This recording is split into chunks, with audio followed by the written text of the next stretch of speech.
We are ready whenever you guys are. Okay. Well, good morning, everyone. I'm Karen Hiller. I'm the past chair of the Public Health and Safety Committee. This is our first meeting of 2023, so I'll take the reins to get it kicked off. What we have is a pretty full agenda of really catch up as the Changing Our Cultural Property Maintenance initiative has lots of different moving parts to it, most of which have been moving since I think our last meeting in December. So the agenda looks pretty long, but we will be doing refresher in most of it. We're still hoping to keep the meeting to about an hour or so. With that, let me have the other members of the committee introduce themselves. Christina Valdivia Alcala, District 2. Spencer Duncan, District 8.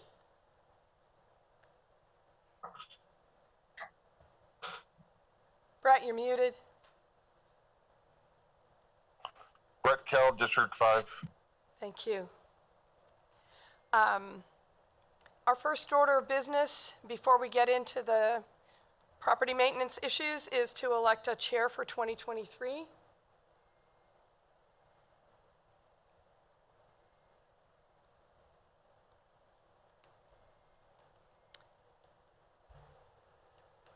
I'm willing to do that again unless someone else desperately wants to do this work.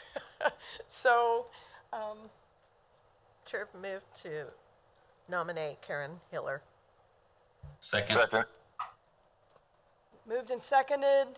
All in favor say aye if you can, Brett. Okay. Aye. Aye. All opposed?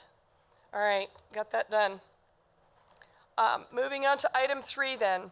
What we wanted to do, Christina and I think Brett and Spencer, you know that we've been really immersed in all this. What we wanted to do was at least bring you up to date with the pieces, the moving pieces that are going and kind of where we are with them. The first one being the work plan itself, which is the master roadmap of that we are working from.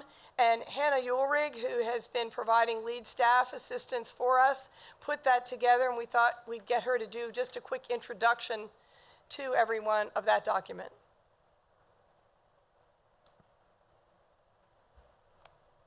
All right. Can you guys hear me?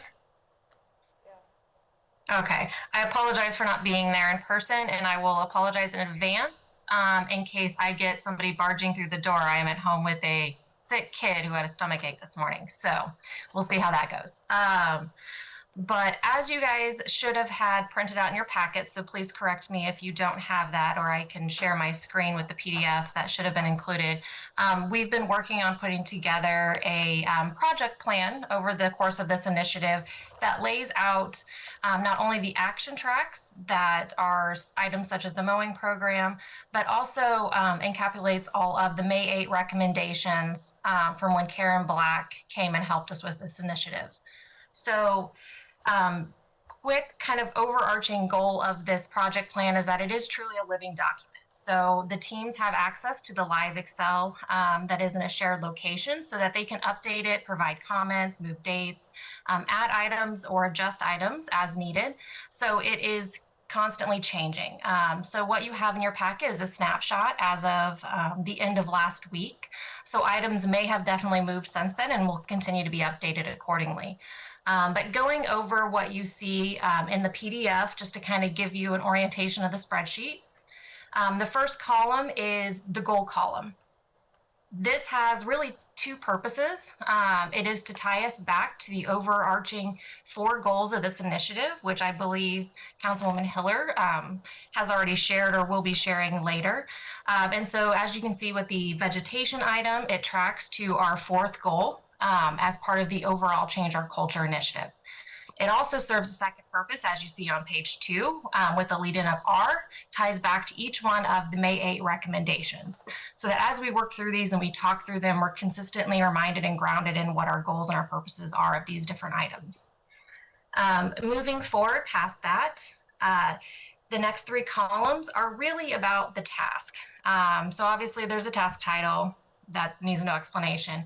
But the next three, when you're looking at the municipal ordinance, whether it's internal process or procedure or cross action or cross agency coordination effort, these are to help us understand the level of effort that are going to go into this. So as you can see on page 1, the vegetation, for example, has many different pieces that range from an ordinance update, as well as internal processes and procedures, and then including a coordination effort with KDOT for mowing was identified as part of this overarching goal.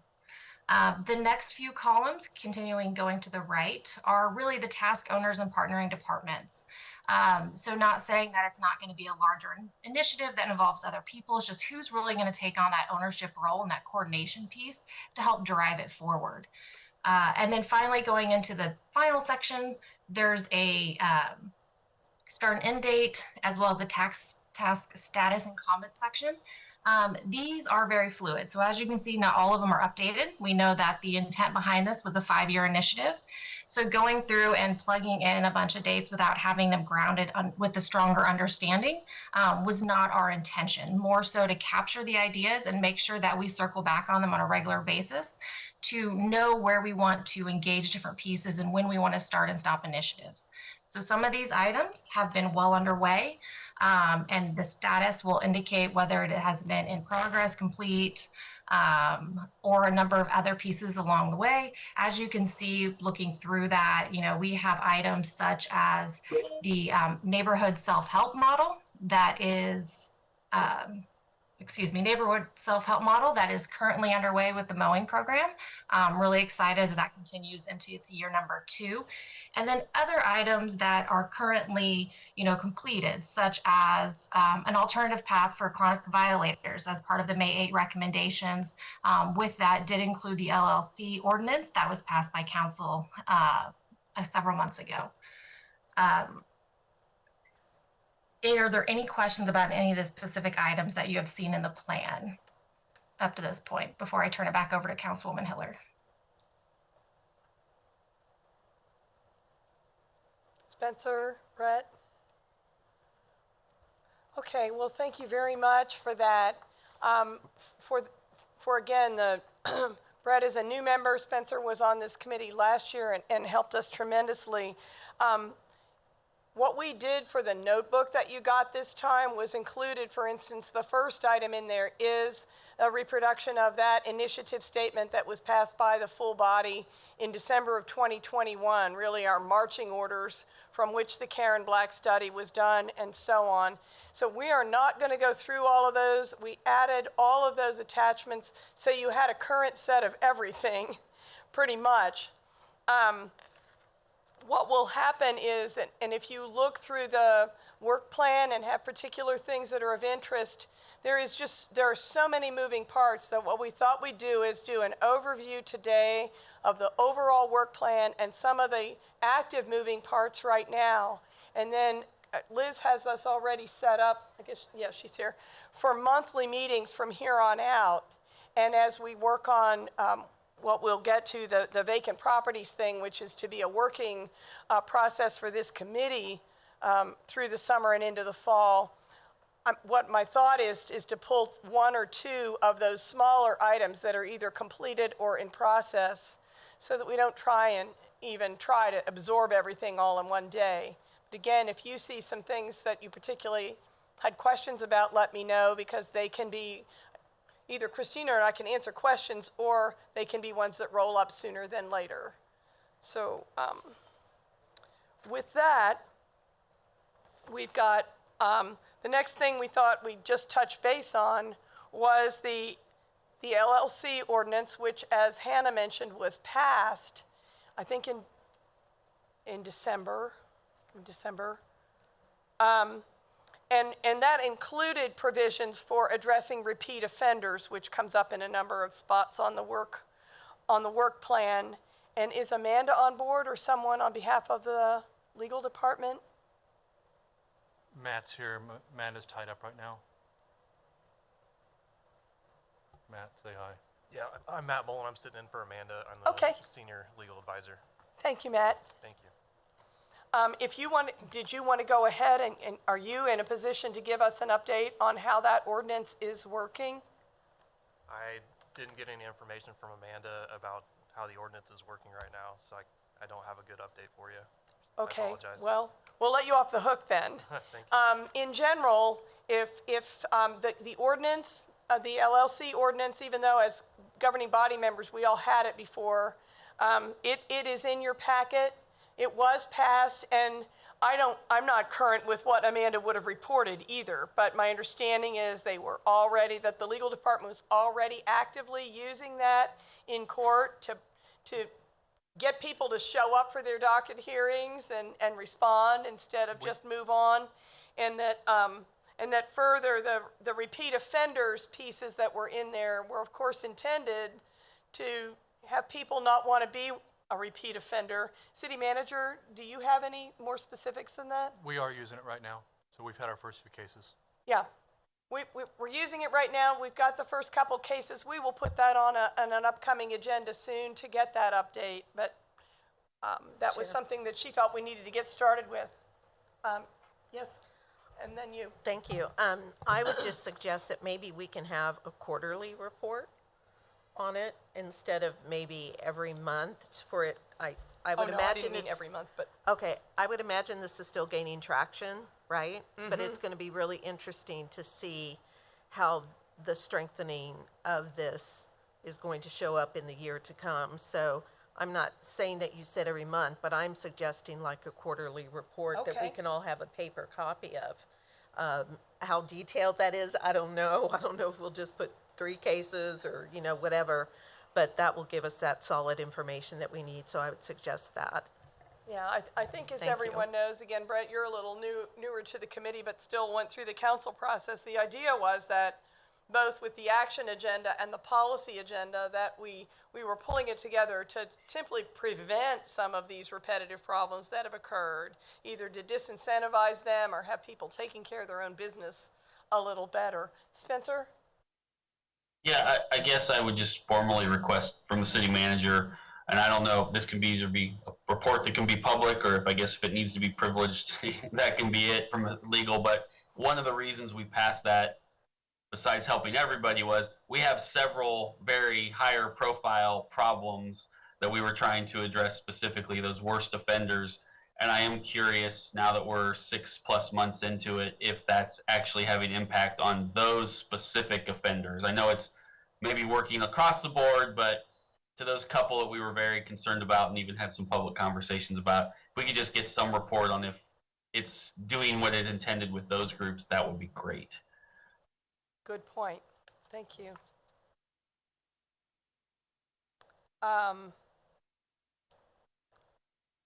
Moving right along, we will put that on next month's agenda if we can. If there's something that's appropriate to just send out as a written report in between, we can do that too, perhaps. Let's just see how that goes. Our next item 3C, is municipal court, and I thought the judge was going to be here. No? No, he's not. Okay. Well, we will hold that as well.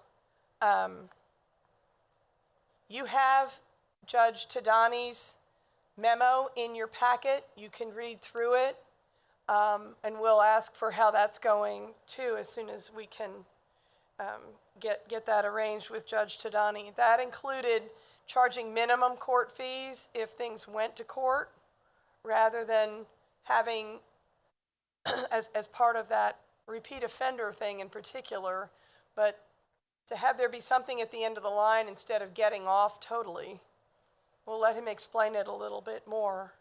But again, that's a fairly short memo. Encourage you to read through it, and we'll get a report on how it's going when we can. Property maintenance. I thought you. Okay. John Chardine was to have joined us to just give us an update. I held off on including the SOPs that they had done because they were done when staff thought that the vegetation thing was going to get passed, and I didn't want to have anything that was outdated in our packet. But we had asked, I know that they've been working on updating how they do various things, and so Councilwoman, nobody asked me to have members here. So I asked a lot of people not to attend. Okay, well, there was some cross-communication then, because I went through line staff and they reached out and, okay. Nobody has come to me to ask for staff to be here. Okay. Yep, So we should take it as a matter of course with these meetings, or I'm just thinking about other committees I'm on, that we should go through you directly. Yes, ma'am. Got it.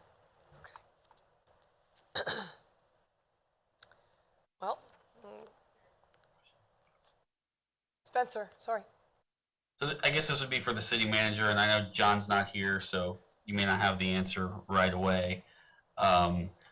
How many people do we currently have in that department who do inspections or violations or whatever we call them? Inspectors? I can tell you we have 2 openings right now. I think total staff is 5, but council member without having that. No, that's fine. I guess my next general question is, and this is probably a broader conversation for the whole council, but as you're putting the budget together, are you looking at any expansion in that program? We are. Okay, thank you. Please. I don't know if this is the time where we need to talk about this, but I think that one thing that remains very fuzzy to me is as we roll this out and we understand that multifamily dwellings are going to be a priority, or I would like to see them as a priority, and we know that we are already stretched thin on the code side, and yet we have all of these open cases and, in neighborhoods with single-family housing, and this is such a new initiative. I really want to try to get an understanding about how this is actually going to roll out. I have concerns about it. Both are important, what's happening in our neighborhoods, and I'm not really one that ascribes to being written up for peeling paint, but I am when you have voluminous amounts of trash and objects in your front and backyard, et cetera, broken windows, all of that. So when you look at all the cases that we have open, I think Oakland right now, not even counting the other parts of District 2, I think Oakland has about 241 cases open. I could be wrong. So I don't think that we've really had this conversation yet, nor when we would have the conversation as we start focusing on the multi-family dwellings, because we know how problematic that is. All of this feels like it's still up in the air. And I know that all this policy part and getting everyone caught up is really, really important, especially with the new member that we have on here. But I feel like I do not have an understanding at all on how this is going to play out. Not even for the remainder of the year or next year. I'm not saying that we don't do it, because we need to do it. I'm just saying I don't understand, and I don't know who answers those questions. Let me work on something and I'll get it to you. Okay. But do you have the same concern? I mean, am no, I the only, does anybody else on the committee have the concern? I know that we have the concerns of staff. So there is a lot going on right now, and as we look to increase our enforcement, that obviously that makes things worse. I know that we had a new inspector that did not work out, so we're trying there. It is a bandwidth issue right now, and that doesn't even touch the additional enforcement of some ordinances that we've talked about in regards to some homeless stuff. So, we have some bandwidth issues right now. So I guess, Chair, then my question would be, whether this is a question for you or for City Manager, how does this discussion take place?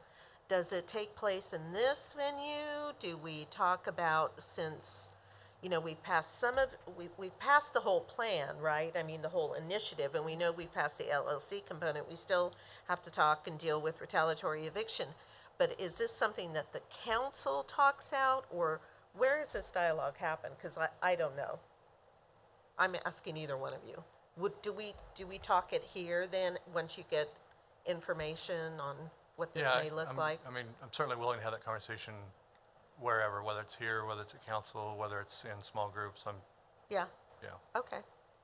Well, and thank you for those of you who are new on the committee. I mean, with transitions and lots of things going on with in various spots of city government, city manager has stepped in and offered to be the primary manager of this agenda. We're still working our way to get comfortable with that, but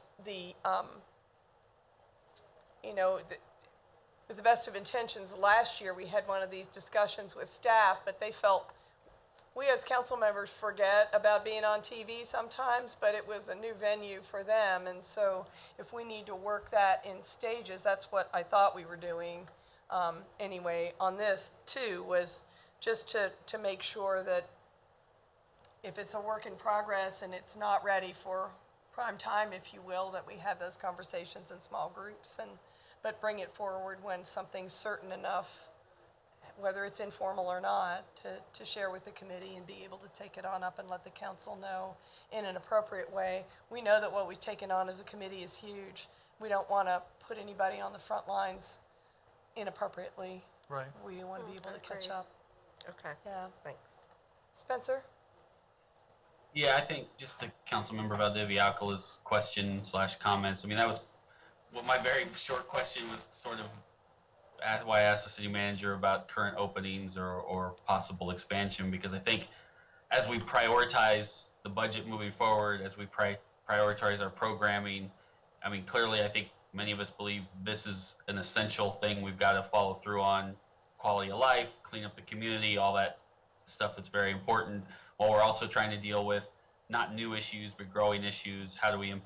How does this department impact homelessness issues? Do they or don't they? And so, I mean, those are multiple levels. I know in terms of why we can't fill those two positions, that's something staff is working on, how we fill the two we have, which then it almost seems laughable to say, oh, well, maybe we need to add more people if we can't even fill what we have. But I think it's important we look at if we need to add some positions and get those filled to make sure that we guarantee this stuff stays a priority and is workable for staff. That goes to an important part of what Councilmember Valdiviacola was talking about. So. Those are really great comments. We also, part of the reason for these updates is that, of course, the intent with prevention and these issues about multiple offenders and not giving everybody the same amount of extensions and so on is that these cases start taking less time for the inspectors, that people are simply getting things done and we're not going through all these extensions and all these nursemaiding of cases for a year at a time. So that's another reason to kind of keep our thumb on the pulse of how it's going, because ultimately the thought was we shouldn't need more inspectors, maybe even less inspectors, but it will take time to get to that point for sure. I think we're years away from having less inspectors. Understood. I do too. Honestly, I think Understood. we're years away from that. Right. But, it scares people. That is ultimately is to have that system such that it doesn't require so much. And so tend not to be afraid to say that, but in context, of course. Okay. Well, I thought there would be more reports. Anyway, the next item we had was to talk about the vegetation ordinance. You have that in your packets. We were not going to go over it in a whole lot of specifics today, but it reflects exactly what was discussed when the primary initiative was passed, which was to add in overgrown vegetation other than grass that was over 12 inches and begin dealing with that. The ordinance that you have is has been vetted pretty well. It's probably final or pretty much final. What would move forward? Let city manager speak to it if he chooses. His thought was that, the debate was, what do we do? Do we pass this thing but not enforce it for a couple of years, or how do we get this on the table?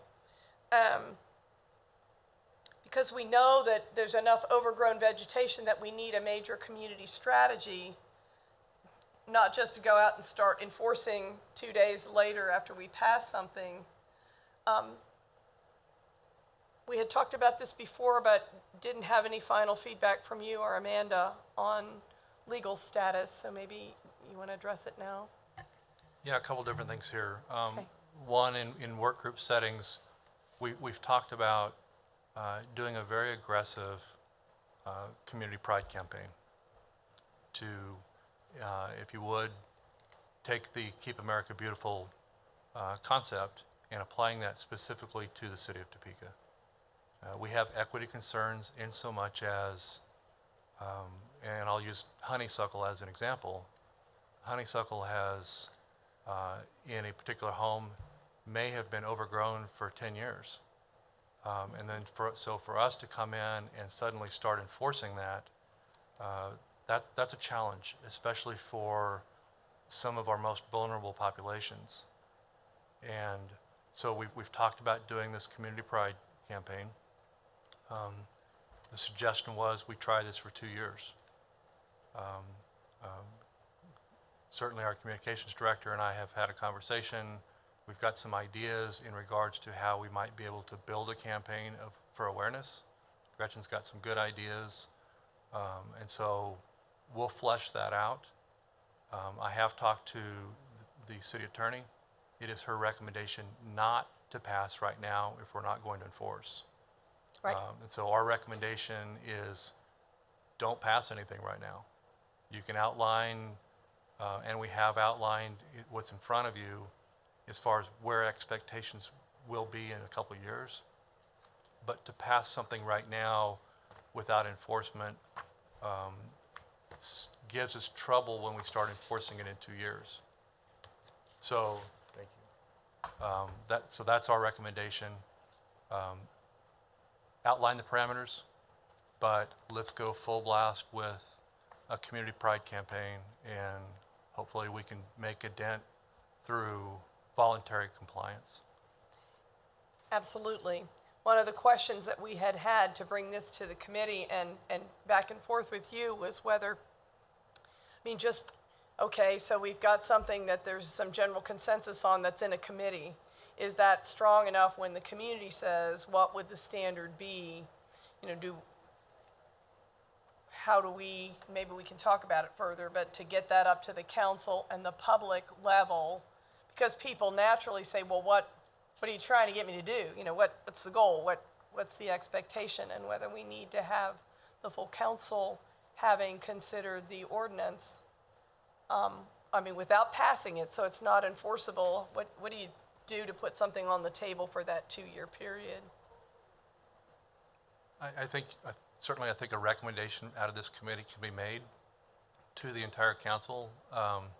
At this point in time, I don't know that it's necessary to have full council approval. If this is the goal of the committee, Okay. then that's part of the educational process. We can take the ideas, we can post those as, by the way, if you have shrubbery that's extending halfway out into a sidewalk, please recognize that that's not appropriate. If your grass is over 12 inches, it's not appropriate, and you can be cited for that. If you have tree limbs that are blocking the corner of an intersection, it is the responsibility of the homeowner to trim those back. So I think there's a lot of things we can do with an educational process, outlining the wishes without taking legislation. And I always wondered about that, so I haven't been pushing for it. It's just a matter of how do we take it up through channels and where do we leave it? Do you think then that we should, as part of a committee report, maybe have it as a discussion-only item and be able to have you or Gretchen or however you all work it out, have that let them look at what we have, give us some feedback, just so if they have questions or concerns, we've had that with the whole body so that if needed, everybody in town knows that, but at least for us as well, people often ask good questions that somehow you didn't think of, and then have your discussion about how it might roll out. Yeah, I think we can do it as a presentation on the agenda. So as Gretchen and I flesh some of that approach out, we certainly can schedule for a future council a presentation, and after that presentation, that opens up for full discussion back and forth. Yeah, Well, why are you doing the honeysuckle? You know, why are you picking on that? uh-huh. And allows that back and forth. And then if the council were to say, I'm not sure I'm comfortable with that, then we can tweak our approach. Councilwoman, oh, Thank you. I think that that is a really good idea. I think that as strong as which showed through the vote about the change in our culture of property maintenance, as strong as the council was about supporting this and totally agreeing we should not do anything with legislation, we have to attach ourselves to whatever we can to prepare, right? And that, to me, that's going to be a really strong, continuous rollout education, and I'm willing to help if there's any help that's needed. I think that that's someplace where I can shine and help roll it into community. The other thing is that by you all making that presentation, the council is then again going to be reminded that, yes, this is how this is, it's fluid, this is how it's unfolding. People that are watching can know what's coming. Maybe we can get some ink on it as well. And I really like that approach more, so it takes some of that heavy foot on the pedal energy off of it, because I think education first is going to be the best. Councilman Kell? Yes, I can't remember, but I think Shawnee County already, just speaking of honeysuckle, Shawnee County has something on the books about honeysuckle.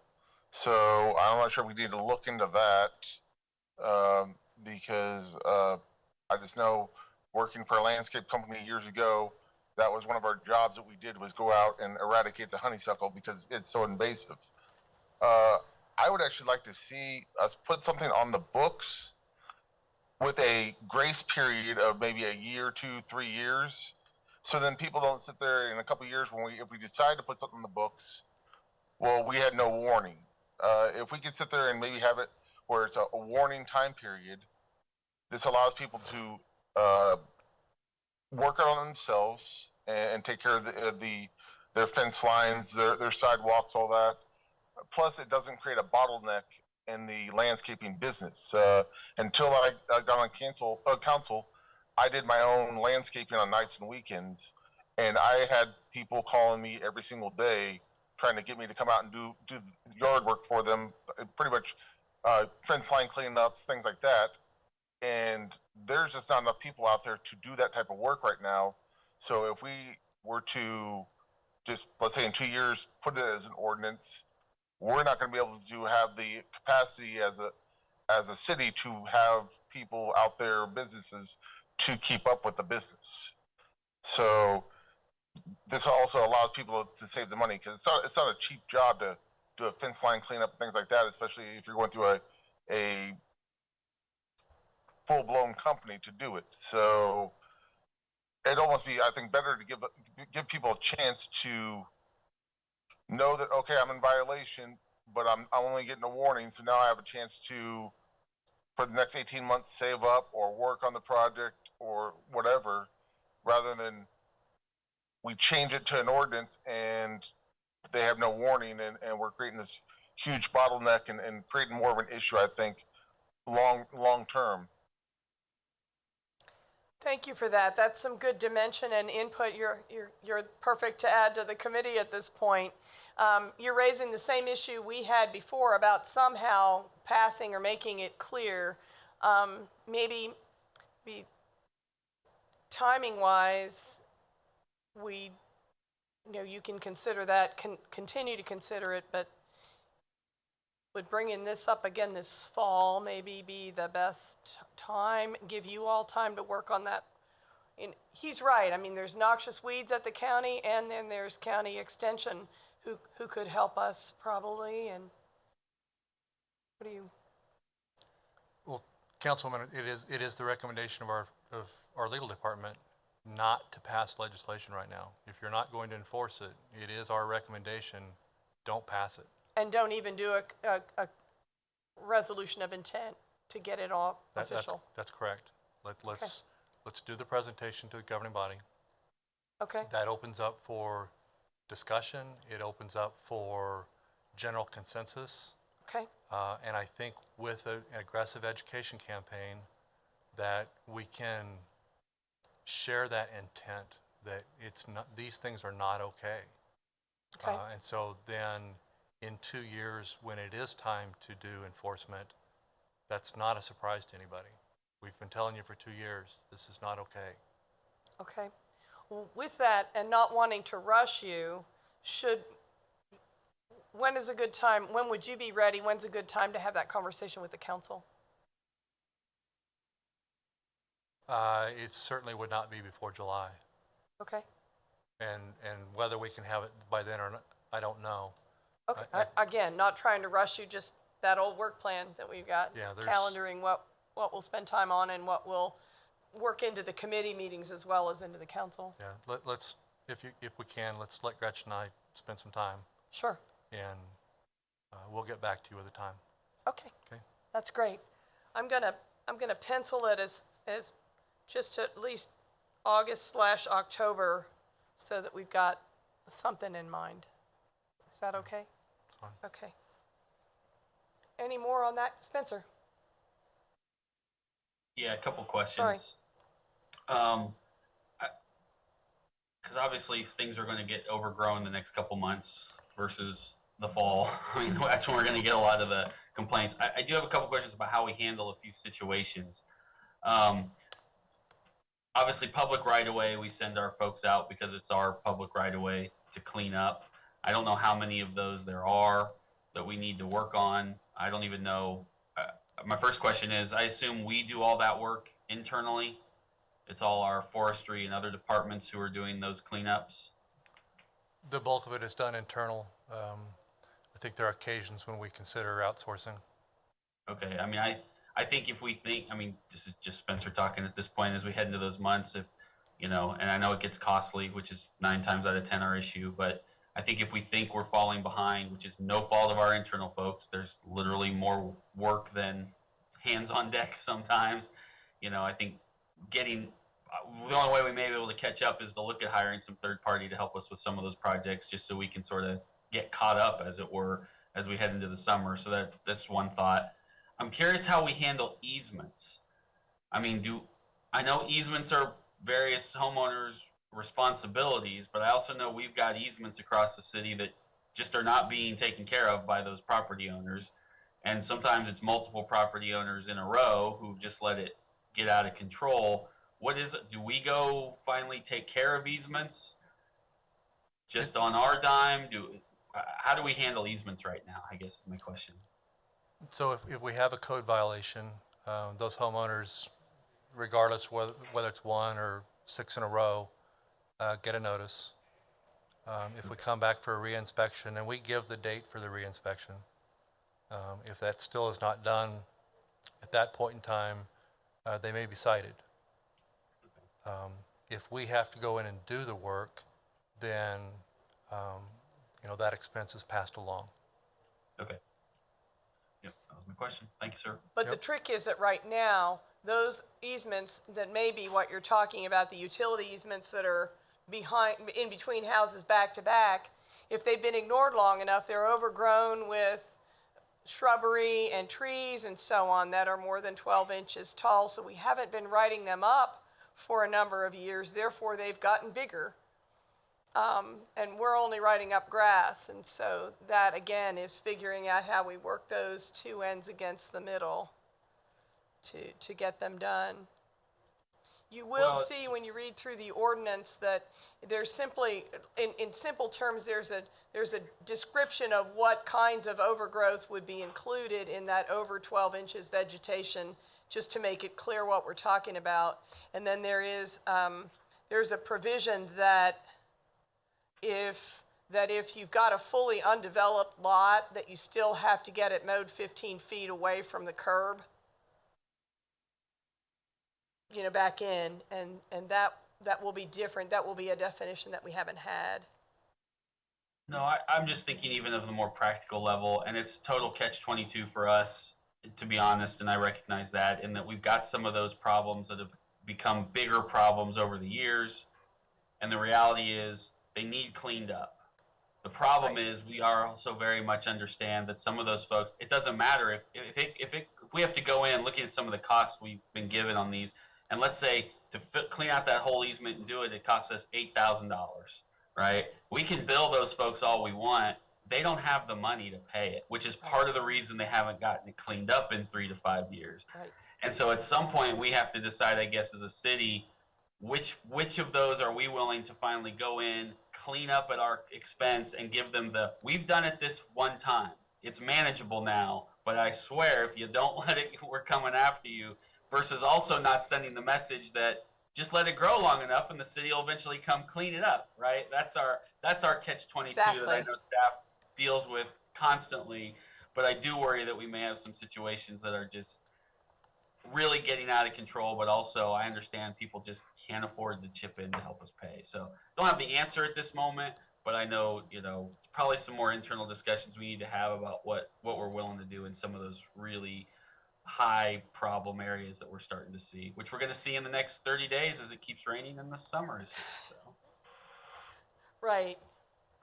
Well, with the pacing that city manager has, obviously we wanted to bring you to at least get the status introduced at this point, and we'll certainly bring it back and work on it at the committee level before we would take it to council. So the input already has been good. Are you wanting to talk about it, either of you, soon, or can we wait till midsummer when they've come, mid to late summer, when staff has come up with some more ideas as well? I'm okay with what staff has laid out and the recommendations from staff to hold off on this because we can't enforce it, and let's do the education piece. And I understand they need some time to build that. I think in the meantime, if we have some of those extreme cases pop up in some of our districts or neighborhoods, I guess my message to staff is I think it's okay to have that conversation of we might have to eat this one, but send a real strong message that it's not happening again. And to be honest, we had a situation like that in my district 2 summers ago. Somebody hadn't cleaned something up for years. We finally went in and did it, and they've kept it clean since then because we did it, but we were very strong in our message of, don't let this happen again or else. And so I at least just want staff to know, at least from this council person and maybe others, we understand there may be a couple of those cases. But it's also situational. So. It is, and one of the things, we're going to talk about vacant properties in a minute, but one of the reasons this was so important is that one of the biggest complaints and concerns people have in the districts all over town is when a house is vacant and it gets all overgrown and the trash fills up, it's unsafe, you can't see, all those crime prevention through environmental design things, and it was the biggest problem and concern that the neighbors had, but it wasn't a violation of our code at the time, which was a funny catch-22, like you're saying. Brett? So just a question, why is it only on like the vacant lots, it's 15 feet away from, you said, from the roadway? The issue there was if it's overgrown, you can read the language yourself, it's about the 3rd page, but that people have simply not mowed all the way up to the curb. It's overgrown and so on. If there's a sidewalk, you couldn't walk there off the street with all the overgrown vegetation all the way up to the edge of the road. So at least to say that they have to mow it back far enough that you could go down a sidewalk if there is one and not have stuff hanging over you, and otherwise could still get off the street. At least that's my kind of I just don't understand why we're in that situation, why we're just not having them mow their whole entire property, and just not just 15 feet from the road or whatever, because to me, I have a large lot in my district that is that way, where they mow it back so far, but the rest of it just looks really bad. It's created fire issues for the fire department with some of the encampments where it's caught the grass on fire that they when they lived in it. So to me, I don't understand why we just don't have them mow the whole entire property back. If we're having our residents mow all the way, why just have someone that's having a vacant lot not have to mow it also? Well, some of them are lots. If you you know, something we've clued in on is just you pay attention when you're driving around town. Some of them have never been developed. Currently, there's way more than grass on them, so it wouldn't be the shrubs and trees aren't a violation. Some people do have very big lots and choose to leave an area in it, go natural with those shrubs and trees.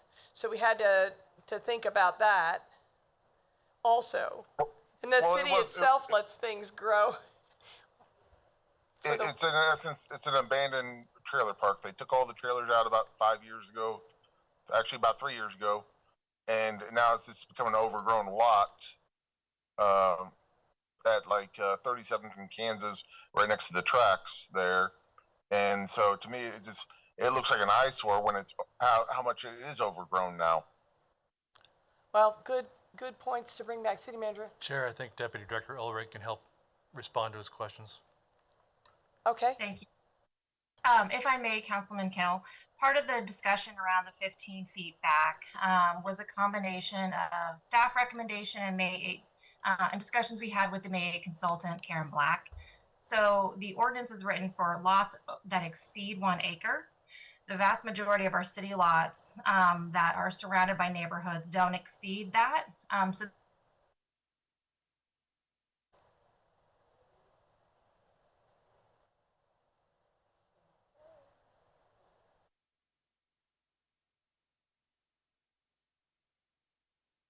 Did I freeze? No, she did.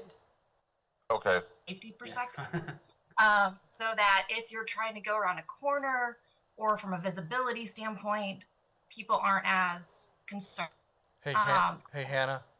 Yes, I froze. We lost you for a little bit. Sorry. Where did you lose me? You were just talking about the May 8 consultant, the 15-foot, and the fact that it's lots of 1 acre or larger. Yeah, so it doesn't apply to most city lots, to kind of condense back in. But the ones that it does apply to, the 5 feet back from the sidewalk was in conjunction with her research that said it makes people feel unsafe and concerned when they start passing by, physically walking by properties that are unkept or have overgrowth that butts right up to where they are physically located. So when you're walking down a street, you like to have that clearance of being able to see around the corner or seeing what's beside you. And that's where that additional 5 foot came into play from a vegetation standpoint. Does that help clear up a little bit about where the 15 feet discussion originated? Well, I get that part there, but I'm just not sure why we're just not having them take care of the whole entire property. If it's, you know, I understand that when a shrub, bush, tree, whatever's growing there, but it's just grass going back, and then what used to be, I'm not sure if we're city streets or not city streets.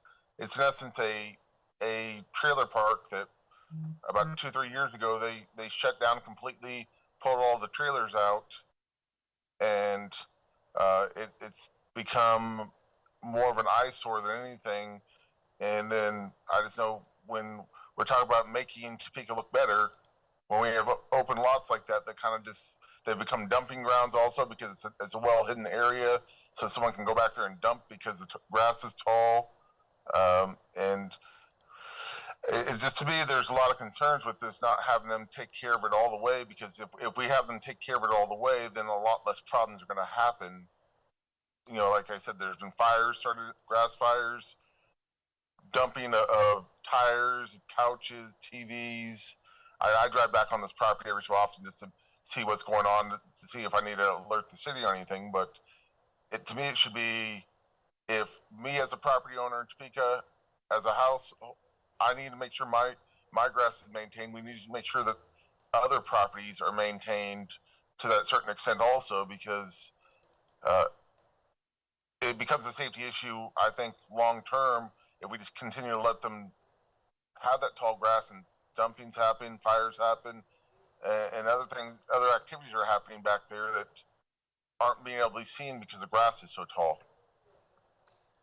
Well, you're raising some good points. We will talk about some of that as we work through vacant properties this summer. We've got a lot of parallel tracks that have intersections So maybe those are good points as well. I don't know if that trailer park is more than an acre, which, and certainly the dumping is already a violation. So, good points. Councilman, if you know, certainly always feel free to share those, and this would go for Councilman Duncan too. If you've got areas like that that are of concern, just please share it with us. And, you know, there's lots of avenues, and it may not be certainly directly applicable to this, but there's code enforcement we can do. There's lots of avenues. So when you see stuff like that, if you just share those addresses, we'll send a crew out and we'll see what we can do. Well, and I also think on that aspect is we have some of these vacant property owners that it's part of their business as a tax write-off, things like that. And they really have, you know, like this one has had for sale signs on it for years. It might motivate them to now actually sell that property and get something done with that property. It's one of those things of, I know as a city, we've gone to this property owner about the buying the property at one point, and then they just jacked up the price on it, and we backed out. And some of this stuff might be able to help with our overall view of Topeka, trying to beautify all of Topeka. If we can get some of these falling apart properties where there's actually buildings on it, or just vacant lots, and motivate some of these landowners that have it on the market to motivate them to sell these properties and be able to develop it. I know Cent has sit there and said, you know, if that property ever came to a reasonable price, they'd be completely interested into it because it ties into that neighborhood they've been working on.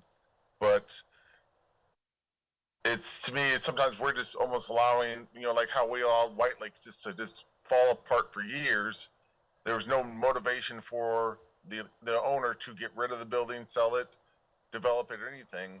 So I think sometimes on these situations, we need to be able to try to push these property owners to do something with it rather than just sit on it and let it just go to waste and let everything else fall apart around it. It's kind of like that whole broken window scenario where they, you know, the more you let things go, the worse everything around it becomes also. Well, again, we're working on a 5-year initiative. We've got these parallel tracks. What you're describing is if we already had the vegetation ordinance in place, then we could have dealt with it when it started getting grown up. But we can, right, as the city manager said, one of the examples is they can be written up for the dumping.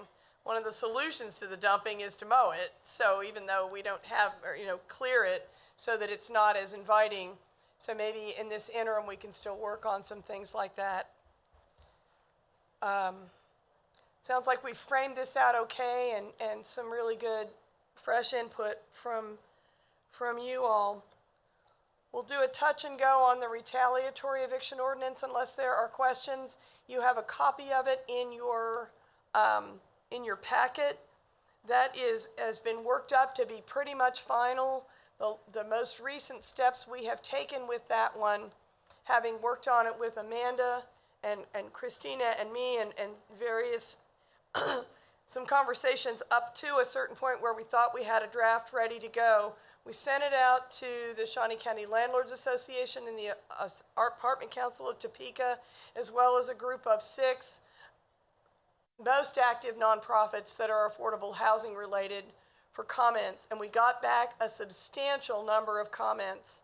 So we're in the process of running those back through Amanda, at which point, and we think we should be able to resolve them, but we want to get back with them as well. They're the most knowledgeable, likely to be the most vocal. We want them to have had a chance to process on it and understand how it could work and what things it shouldn't do as well before we take it forward. Hopefully that can happen in the next few weeks. So the thought is that would come back to this committee next month, having been through that next round of vetting with legal and with the service groups, so that we could move that forward to the council. Do you have any specific questions though right now? Otherwise we can focus on a first reading with that extra round of vetting next month. Working okay? All right.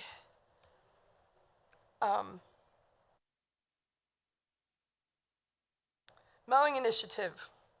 Gretchen's ready to give us an update on behalf of herself and Monique. We have, so you know, have had kind of a policy team. You've heard us talk about Amanda and Hannah working on the policies and the SOPs. Our public engagement and action team has been Gretchen and Taylor, Monique. I'm going to forget somebody. Ernesto De La Rosa, Manny Munoz, several team members. Hannah has helped a lot. Yeah. And it has been fabulous. So we've been focusing on the mowing initiative, engaging with the community, engaging with the NIAs.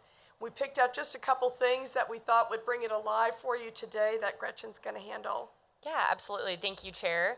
Taylor is going to pull up a website now that is our Changing Our Culture of Property Maintenance site. And we've made some recent exciting additions to this webpage and thought it might be helpful to share them with you. So Hannah is actually going to present and talk about the form, which is there on the right-hand side of the screen. So Hannah. Thank you. So one of the key takeaways that we've had during this engagement is that we wanted to offer any means for anybody to communicate with us in the way that works best for them. So as we've, offered, Facebook connections, personal connections in many public meetings, a phone number directly with Monique's group, we've also offered on the website a survey that they can interact with us digitally for. So the survey was updated this year to be a little bit more multifaceted than what it was last year to help support the initiative on all levels. And essentially includes 3 scripted responses that kind of help determine what the balance of the information you provide is. But essentially, I mowed my own lawn. So really wanting to recognize those that have taken the initiative to go above and beyond what they've done before and really stepped up as part of this program. I volunteered, which will include a section for them to indicate which area they have volunteered in. Was it part of an organized group? Was it part of an individual that just mowed an individual's lawn? But it gives them the opportunity to share that information with us so that we can recognize them as part of our larger campaign that Gretchen will go over. We also have a couple other spots where I'd like more information or need help. And then another, so it generically will cover all bases if they just want to get in touch with us, but not sure which fits their needs. The information that's submitted in this form does require a name as well as an email address or phone number. So you can provide either in a means to contact you in a way for us to truly engage. And once you do respond, this email or this form will send an email to Monique's team so that they can follow up in the appropriate manner, whether that's a phone call, it's adding to our United Way volunteers page, or an email response that we can direct and provide them additional information. Thanks, Hannah. And I'll be glad to just point out a couple other things on this website. So really just want to click on that mowing initiative portion. That is a lot about basically how you can get in touch with us and the services that we provide, and also how to find contacts like Hannah was talking about on your own to be able to get those mowing services taken care of. Additionally, we have volunteer opportunities on the next tab to the right, which is exciting there. And community resources is another thing that we really built out this year. We developed and created a community resource list. So what we wanted to do was kind of provide a one-stop shop, if you will, to allow people to see what are all of the programs that the city offers that relate to home improvement and just taking care of your properties, as well as some of our partners in the community. So knowing that we can't do it all, but being able to compile this in a place that was easily accessible was really important to us. And that document has been translated in Spanish as well for our Spanish-speaking neighbors. With that, I think that I'd like to just provide some other updates about general public information. So city communications, community engagement, and others on the team have really been hard at work recently providing information to the community about this initiative. So in collaboration with the city's DEI office, a couple months ago, we hosted a series of 3 public information community meetings at various locations. One of those meetings was dedicated all in Spanish for our Spanish-speaking neighbors. Those are recorded and can be accessed via the website that we just showed you, as well as on the city's YouTube page. Additionally, we gave away 3 mowers at these sessions, which was a really fun way, thanks to some sponsors and donations from Monique Glaudet's team with community engagement, to be able to just help people and give them the tools that they need to be successful. Additionally, there is a giveaway right now happening on social media, which has been super fun. That same kind of theme about giving people a package and tools to be successful this mowing season. So we've got some items, some garden gloves, pruning shears, a t-shirt, some gift cards, fun things like that. So in order to head over to enter the giveaway, you would just visit the city's Facebook page. We have more than 113 comments to date. So it's been exciting to see the community really engage with this giveaway. And Councilwoman Hiller has the t-shirt proudly displayed. And lastly, we are currently working on some PSAs for social media and Channel 4, so more to come on that. Thank you. Thank you so much. Honestly, it's been fabulous to work with this team. We're all learning as we go in terms of what seems to connect, what doesn't. If you could go back a minute to the website, if you don't mind. That form actually has some drop downs in it depending on what you checked off, right? Could you kind of walk everybody through what happens when you click those? Yeah, Taylor's displaying that right now, and as Hannah mentioned, really based on what you select, it prompts you to share some different information. So again, just trying to find ways to capture that data, especially when it comes to the volunteer side, to know when people are helping each other out so that we can properly recognize them. And I'm going to draw you out. This is theatrical, sort of.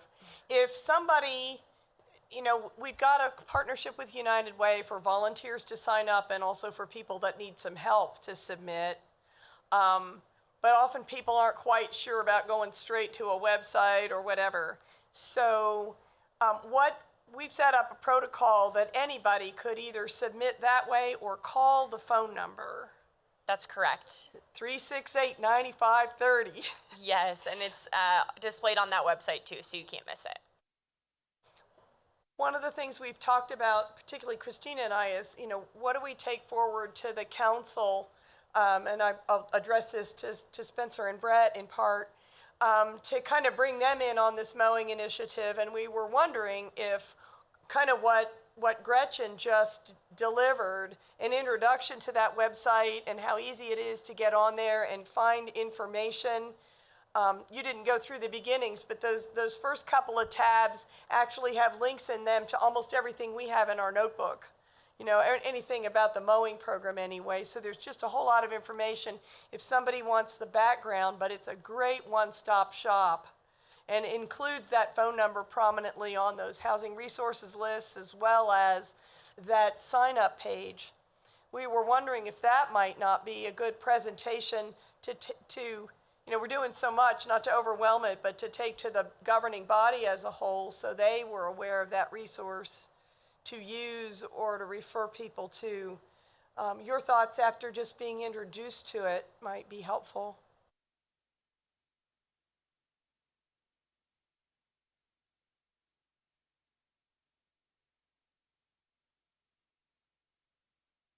Any thoughts?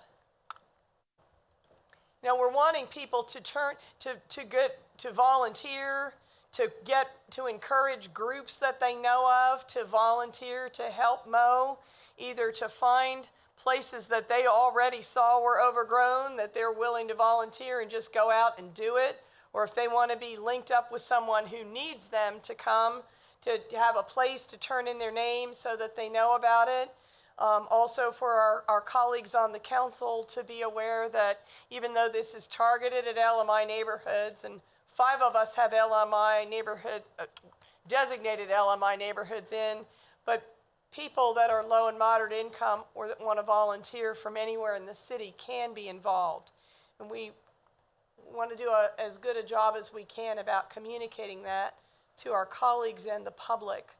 So your feedback would really be helpful on that. Spencer, I see you've got your mic off, so. I'll let you Well, go. I would just say I don't know that I feel like I have just been introduced to it. I mean, to you and Councilmember Valdivia-Alcala's credit, you guys have done a pretty good job along with staff over the last year of getting the word out.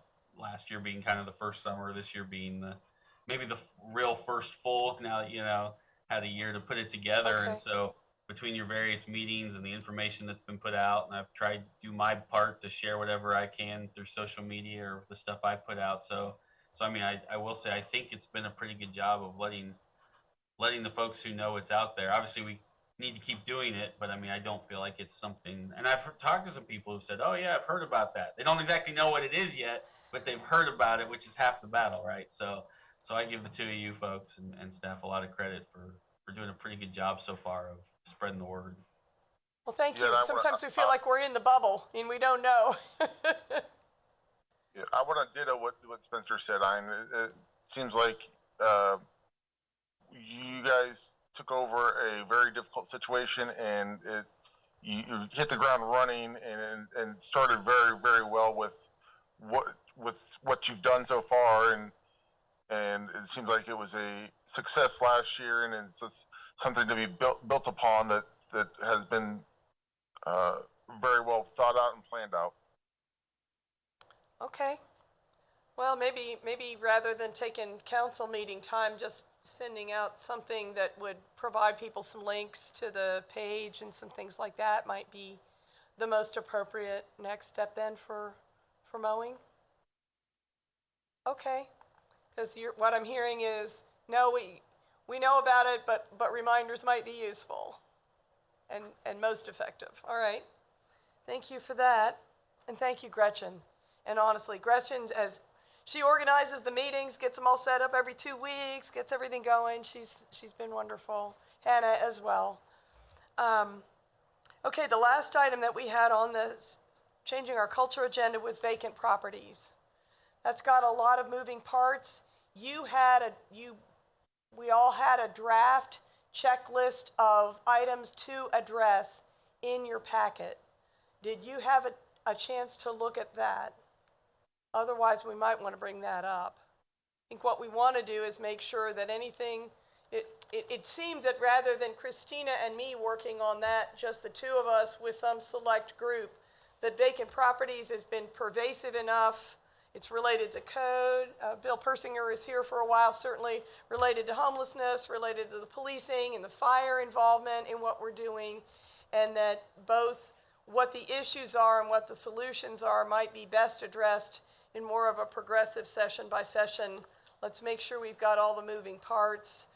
City manager has said that he's got staff that would tackle these things in terms of, what I was looking at anyway was, okay, what's working, what's not, where are we with these pieces, so that we could look at how to best use the tools that we have. If we have tools that aren't working, perhaps this committee would suggest that we could change them or don't need them anymore.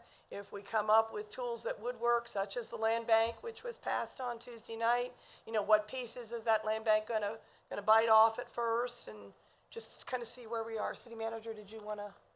No, just that Address it. in work session, my suggestion is let us work on this as staff and let us come back to you with a recommendation on how to tackle your desires when it comes to vacant properties. Well, we did start on a list just to make sure that we didn't do 2 rounds, and that if we included the rest of the committee on identifying what they thought ought to be in that bucket, so that we could give it to you, and your staff might come up with more things, of course. But we thought that was a fair way to get it started. Yeah, I'm just trying to be respectful of this committee's time Appreciate it. and not have to, go through several different sessions dealing with it. I've got professionals that can tackle this, and I think if you guys will give us your wants and wishes, your end game, we'll come back to you with a solid strategy. Super. That's where I was going with it. So just to kind of get started for the meeting, to make a list of what the what the issues have been so far, so we made sure the best that we could, that we identified, kind of drew a circle around what we saw as being issues. Councilwoman. Thank you. Okay, so giving that over and having you guys do the legwork on it, does that mean that we eventually can find out how many vacant properties we actually have?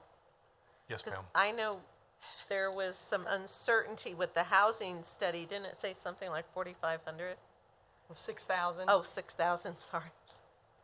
Yeah, our- 1,500 off. Our suspicion is that's a little exaggerated. Overblown. Yeah, but we certainly can work on a number that's a little closer.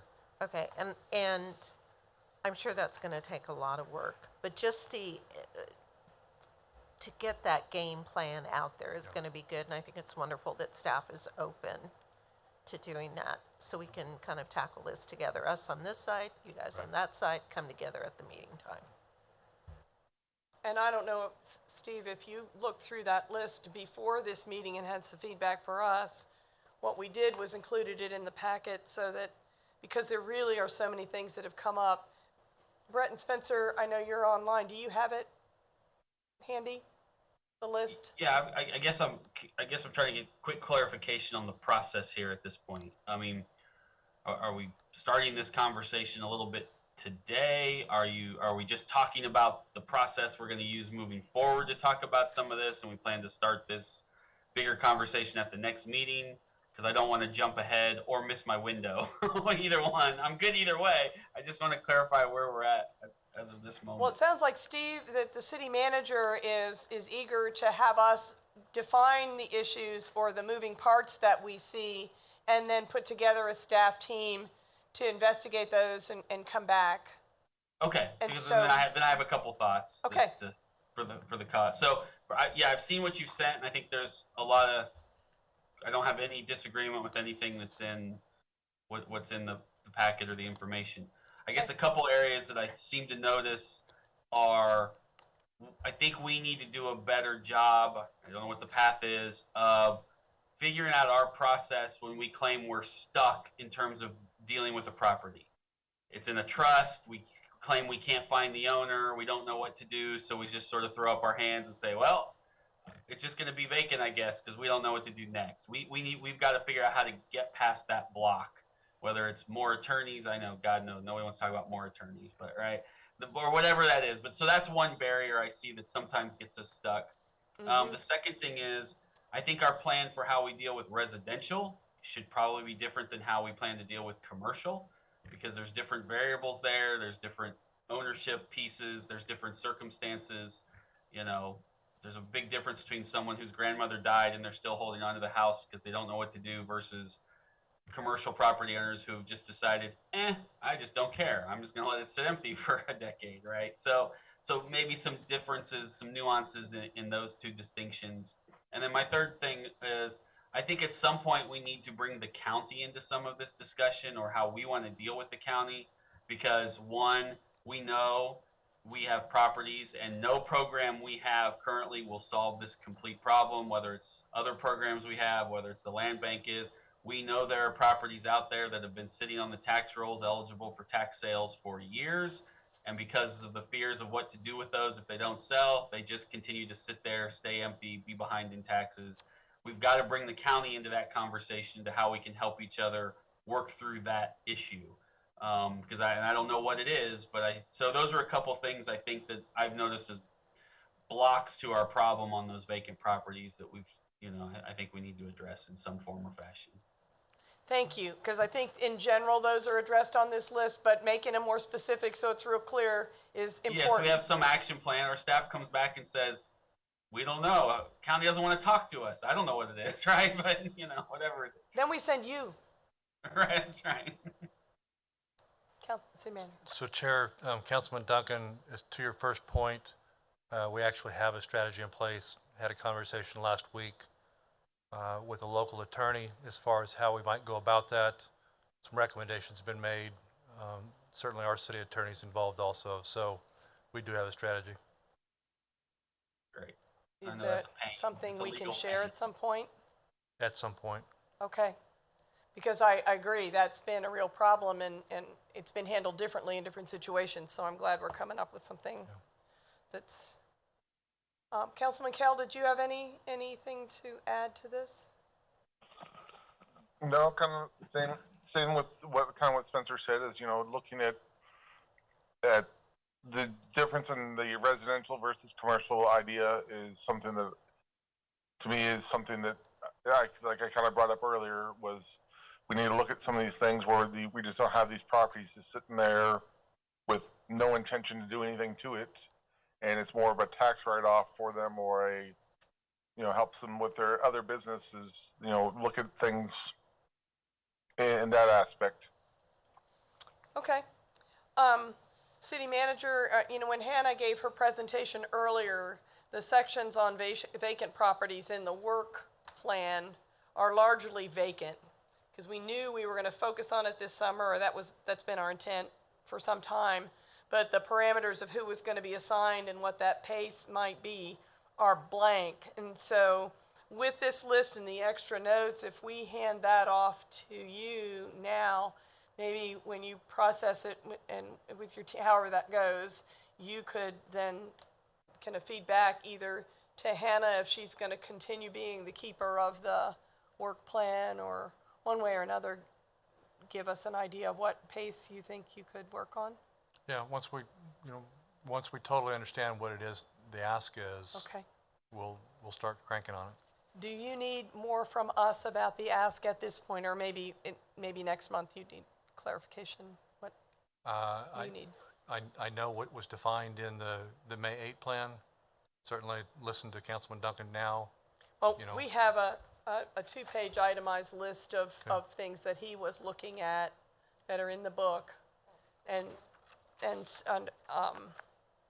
under the vacant properties tab. Okay. So I think, I don't know that, aside from repeating the aspirational goal at the top of this list, the idea, of course, is to go through every one of them and say what's working and what's not, what's missing, what can we do to do better at that. And, obviously you've already started, because that decision on whether we can go on a vacant property and clear a homeless camp, or whether we can go into a property where the owner says these people don't belong here, and the police department has been nervous about going ahead and asking those people to leave in the past, is huge. So it has had to do with vacant properties as well as vacant structures that we've been a little stuck. So, whether there could be a default assumption that if we can't reach the owner, that we can act rather than that we can't. I think that gets into some constitutional issues. Absolutely. But but if we have criminal trespassing, we're there. Right. But we've gotten stories of people who even said, but the person put their name on my mailbox themselves when they didn't live there at all and had no right to be there. So, how we dissect those kinds of things. You may want to bring them back to us or a broader group to vet issues and flesh them out if there's some question about what the examples are and where those came from. Should be fine. Thank you. Just for clarity on my part, so the 2 pages that we're looking at right now in this tab, it's 1 page and then 2nd page, front and back. Yeah. That's is that what you're saying that is the end game that city manager is looking Yes. for? Yes. Because I know that these are kind of marked off, but there's also some other points in here that I'm just thinking about right now that I didn't add. And so would I just send that to you and then you send it to him, or we send it together, or what? Send it to both. Okay. Because Yeah. that's why we wanted to bring it forward. If there were some things missing on this list from the very get-go, get them on there. Or if they're not clear enough, like Spencer bringing up the process when we feel stuck, for lack of a better term, that's good. Then we wanted to flesh them out so that city manager can get his team and go. And I guess just as a preparatory for what mine has to do with is looking at the community health maps, and let's just say for District Two, or it could be any district, it doesn't just have to be mine, is that we know that Historic North Topeka East has gone back into intensive care. And there are a boatload of abandoned or, secured homes in the area, like right as you come off of the Sardu Bridge going into North Topeka. That's also very close to Little Russia. That's also very close to encampments. That's also close to a multitude of houses that have an enormous amount of code violations. So not to give preference, but just to look at how are we going to approach this, right? Are we going to approach as it's all even in a blank slate and we'll get to it in a certain order? Or will we be looking, say, at the most egregious spots in the city to try to bring, those up a little bit more? So that's what I'll be sending. That's just as an FYI. That just came to me right now, so. Yeah, and I can make a quick comment on that one. I think our intent is more the latter of going after the areas of highest concern. Okay. And so when we're talking about enforcing littering ordinances, for example, we know there's a heavy concentration in your district on the North Bank, and so that's going to receive a lot of TLC right now. Got it. But I'm still going to send you the email. So, Sure. and it doesn't mean that that's the way it has to be figured out, but just so we can get an understanding as we move within this very large scope, because we know we have a lot of abandoned properties. And I think for us, or in vacant. talking about it as we've gone along and the input that we had, again, that input, which is in our original web page and notebooks of the input that we had at those public input sessions back in 2021, might be something that your team might want to just flip through, because each time you get a case example, whether you're looking at the North Bank, each one of those each parcel has its own challenge and story that you go, okay, we need to figure this one out, and we've seen that over here and over here and over here as well. Whether it's a fence row, one of the reasons for the vegetation where a guy died under it in Old Town a couple of years ago, people knew he was there. He had the right to crawl off and just be there. Nobody seemed to own the spot, all those kinds of things just add up in time. Did you have any more right now? Okay. Any more thoughts from you or questions for us? Okay. Okay, on our agenda, we may put this one on, city manager, for next month, just so you could let us all know where you are with it. With what? The vacant property one, just how it's shaping up, just a progress report. Not answers, just where we are. Okay.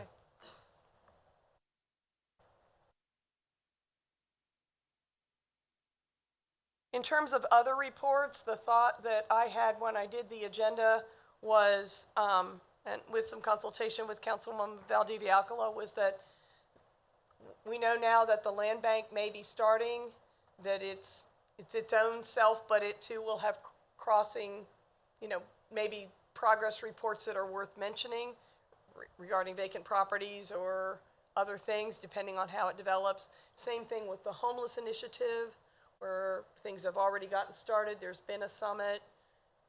City manager advises that the facilitator will start mid-month in June, right? June 12th. June 12th.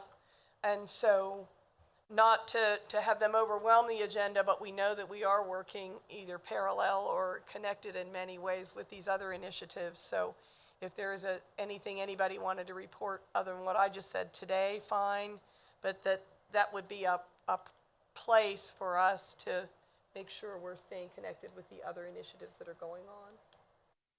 Just other reports. Right. So, anything else that anyone thought maybe we should bring to the table today? Well, can I just speak from my capacity as a council person for the district? Sure. Okay, so I wasn't prepared to give a report, but I will just give a small update, and that is for the public that's listening and for anyone that watches this in the future. We know that the crisis with the chronic unsheltered encampments, squatting, that has led to other unfortunate incidents such as public defecation, breaking of windows, et cetera, et cetera. As Councilman Dobler said last night, while oftentimes it is considered more of an issue within District 2, we know that it is now spreading across the city. Again, I will say, though, that the largest impact as city manager, and I have been having ongoing meetings, is that the reality of it is that 90% of the encampments are located in District 2. So I am very heartened as we move forward on this to see that the city manager is really open to trying new ideas, the city attorney as well, while I look forward to the communication and the knowledge that the consultant will bring. I did, I think send an email to city manager that it's very important also that the consultant know the problems and the challenges that the neighborhoods face, which again, is within an LMI district. So I think that what we can see, any way that I can help with bringing communication forward in combination with you or whoever, I'm more than open to do it at this particular level. A lot of folks within the community are being, beyond District 2, are being updated and communicated with where we are in this process. And I think that we should really take a hard look and acknowledge that we are finally dealing with this in a proactive fashion. Understand it's not rushed, and that can be kind of frustrating sometimes. But these are issues that many municipalities have been too afraid because of the political nature of it to get too deep into. But understand that we are at the moment where we are into it, and we have dipped actually both feet. Everybody's feet are in this. I don't know if feet is actually a proper word to use, but It's okay. everybody's foot. Oh, at any rate, it's moving, and I'm very, very grateful because I know on my end this has been 3.5 years of continued pushing. So I feel that we are starting to move in the right direction, and that's my little update. Thank you. Oh, that's great. Any other updates? Yeah, we've got both with homelessness. There's the policy, there's the track of working with the people and where they're at and solutions for them, as well as our city ordinances, and both of which overlap what we're doing here. So absolutely. Well, with that, I think Liz has already got us scheduled, and hopefully people have calendar invites out already, right? For us to begin meeting monthly to keep up with these moving parts. Again, we'll try and get 1 or 2 a month that are the smaller ones that we're simply doing this was on the list, this is what we did, this is what it looks like. Any questions? For instance, something as small as updating the job description for the code inspectors, which had been one of the Karen Black recommendations. We want to make sure that we check off what we have accomplished. And one of the things staff has either already done, Gretchen and her staff for the website, is we're going to add a list of accomplishments into that so that we can roster those things that we have checked off the list that are done already. Really, there've been quite a few. And with something this massive, both for us, those of us who are right on the front lines of it, as well as everybody else, to go check, check, check, will be helpful. Well, I think our next meeting then is June. Our next meeting is June the 21st at 11 a.m. here in this room. Oh, I'm sorry. June 11th, or June 21st at 11 at the LEC. Somebody was already in this room, so watch your calendar invites for where we are each month. And with that, we're adjourned. Thank you.